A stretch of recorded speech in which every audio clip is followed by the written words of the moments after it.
Hola mis queridos, bienvenidos a todos. Hoy arribamos al breve repaso del cuarto curso básico de la obra de Cristo. Y empezamos por el conocimiento. A través de las enseñanzas que están recibiendo, se van capacitando para constituirse en verdaderos misioneros de amor. No es solamente el deseo o el ansia de conocimiento lo que debe atraerles, sino el deseo y el ansia de prepararse para servir a la humanidad, porque esa es la forma de servir al Cristo. La humanidad necesita su amor, su esfuerzo, su ayuda. ¿Y cómo podrán dar a la humanidad la ayuda que necesita si no se preparan debidamente, si no fortalecen su alma, si no procuran iluminar su mente?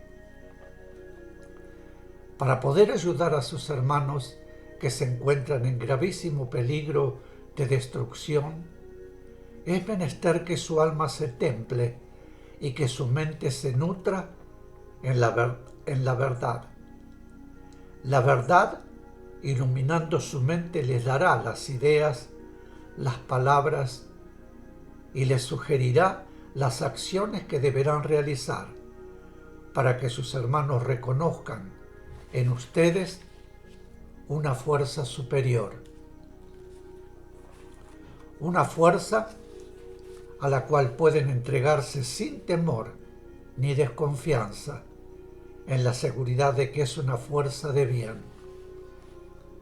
Cuando su espíritu encarnado se eleva, busca unirse a la vibración que responde a su propia vibración. Trata de llegar al plano que le corresponde y en el cual mora su verdadero yo. A medida que avancen en el conocimiento, muchos conceptos irán cambiando. El concepto primario debe ser simple, sencillo y fácilmente accesible a su mente.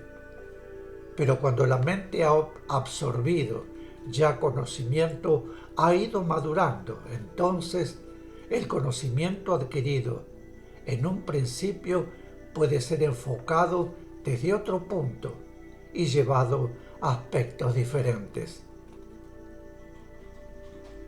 Responsabilidad. El sentido de la verdadera responsabilidad fue siempre ignorada por la humanidad. El hombre solo ha sentido la responsabilidad humana, adquirida voluntariamente, sin pensar en la responsabilidad que tiene hacia sus semejantes del presente y el futuro. La irresponsabilidad, por el contrario, solo puede traerles males, solo traería graves inconvenientes. Es preferible no poseer nada a poseerlo sin la responsabilidad que esa posesión significa. Todo lo que posean superior a lo que otros poseen significa una responsabilidad hacia quienes carecen de ello, tanto en el aspecto espiritual como en el aspecto humano. Porque la necesidad de elevar el nivel de la moral humana, hacerlo es una necesidad imperiosa, y en estos momentos es necesidad de importancia vital. Elevar la moral de los hombres ha sido siempre necesario para lograr el progreso evolutivo de la humanidad. Como el momento actual es un momento decisivo y definitivo para el futuro del mundo y de la humanidad, esa necesidad es ya impostergable.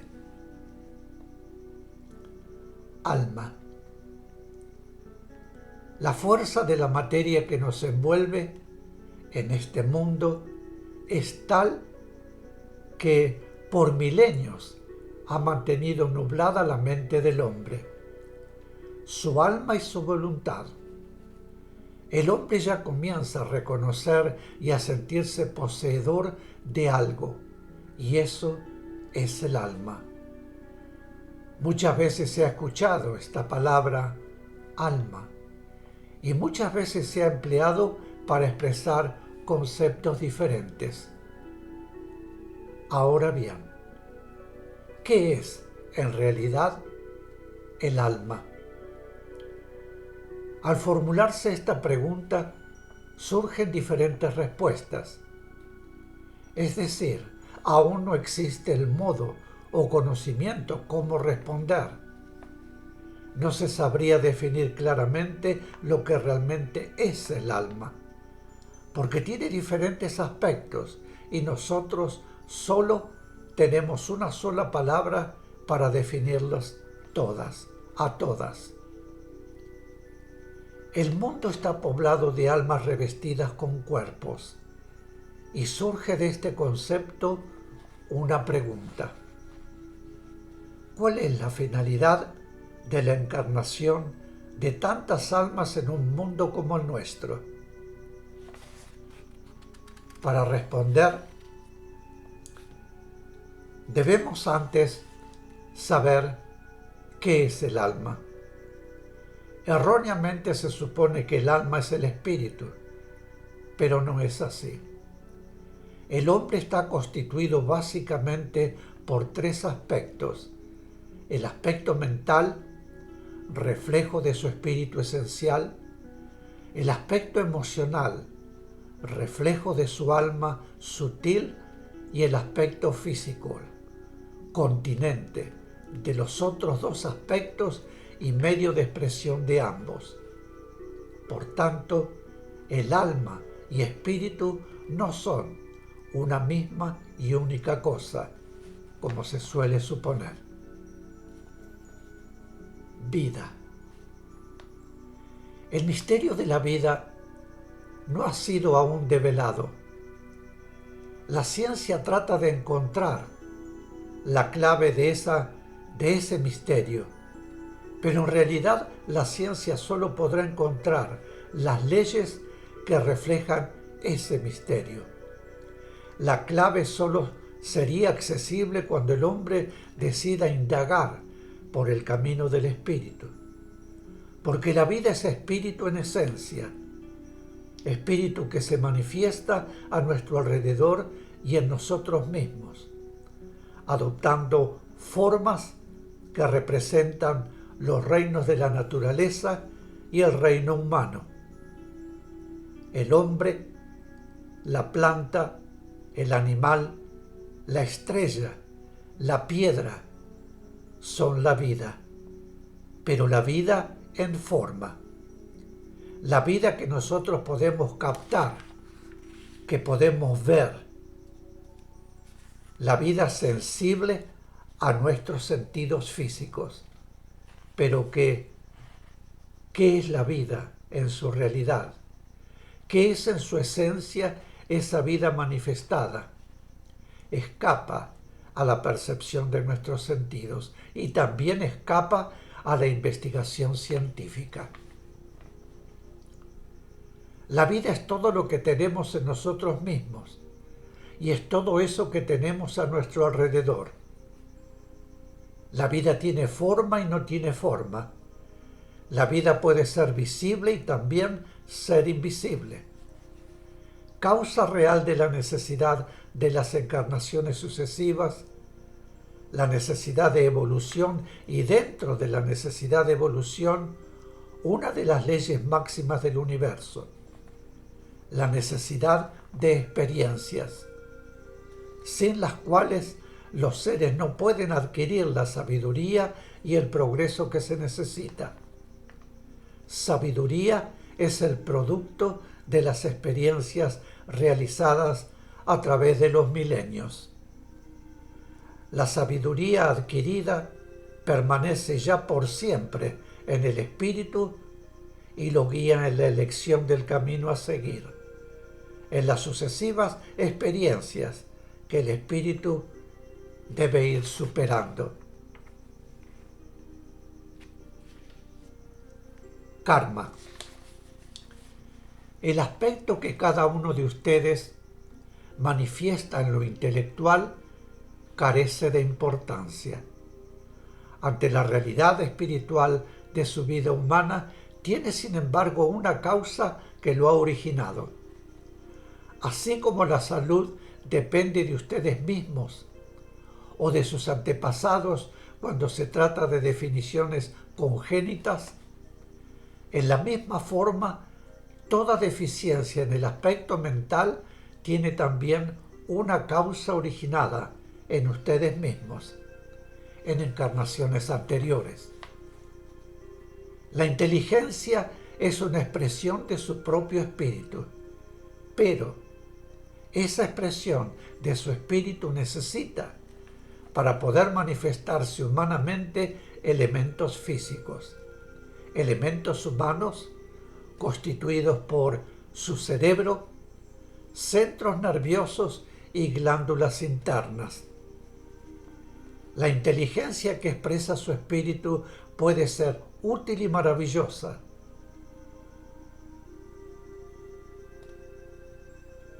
Puede ser manifestado como tal en encarnaciones anteriores, pero cuando un ser encarna, olvida sus actuaciones en vidas pasadas, olvida el conocimiento humano adquirido en ellos y solo conserva como recuerdo y herencia de todo ello un íntimo concepto del deber, del bien y del mal, la felicidad de asimilación de conocimientos y su expansión en hechos.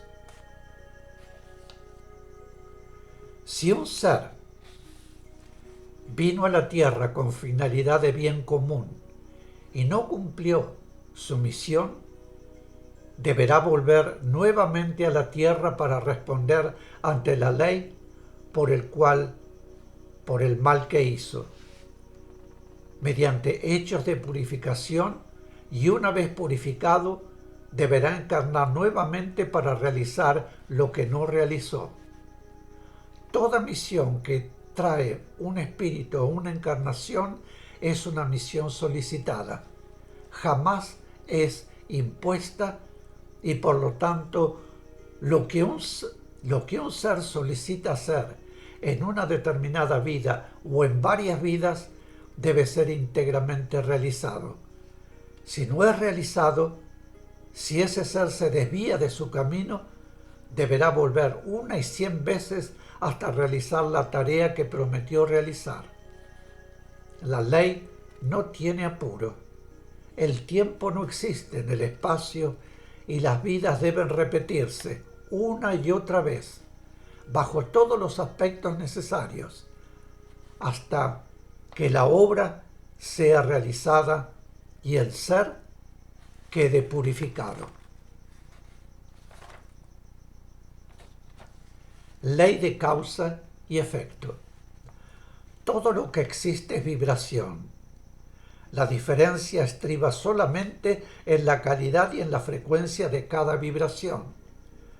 Cada sentimiento, emoción o sentimiento, siendo vibración que emanan de un determinado foco, su alma o su mente tiene una acción determinada, y como esa acción es originada por la vibración emanada, queda unida al foco en el cual se ha originado. Toda acción originada en su alma o en su mente, aun cuando no se haya cristalizado en hechos, queda unida a ustedes y por ley retornará a su punto de origen, a ustedes mismos. Mis queridos, aquí haremos una breve pausa. Vuelvo de inmediato. Gracias.